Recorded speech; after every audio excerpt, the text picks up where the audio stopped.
తెలుగుతో పాటు అటు తమిళంలా సినిమాలు చేస్తూ ఇంటా బయట ఒకటే రచ్చ చేస్తుండు సందీప్ కిషన్.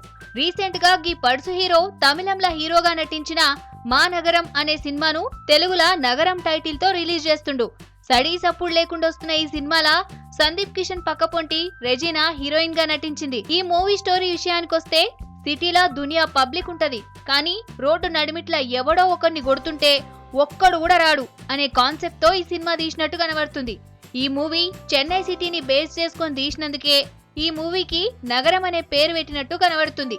ఒక నగరంలా ఒక ట్రయాంగిల్ లవ్ స్టోరీ, ఒక పిల్లగాన్ని కిడ్నాప్ చేసి ₹1 కోటి అడిగే దొంగల ముఠ, అమ్మాయి మ్యాటర్లా హీరోకి వార్నింగ్లు, యాసిడ్ పోసే రౌడీలు. అబ్బో, ఒక్క నగరంలోనే ఎన్ని నేరాలకు అవకాశం ఉంటదో ఈ మూవీ ట్రైలర్ లో చూపెట్టిండ్రు. మొత్తంగా 4 బతుకులు, 3 షిక్కులు, 2 ప్రేమలు. సింపుల్ గా నగరం సినిమా. సస్పెన్స్ థ్రిల్లర్ గా వస్తున్న ఈ సినిమాను లోకేష్ కనకరాజ్ డైరెక్ట్ చేసిండు. రీసెంట్ గా తెలుగులో రిలీజ్ అయిన ఈ మూవీ ట్రైలర్ మంచిగుంది. సినిమాలున్న చేజ్ల నుండి ఎక్స్ప్రెషన్స్ వరకు అన్ని జబర్దస్తుగా ఉన్నాయి.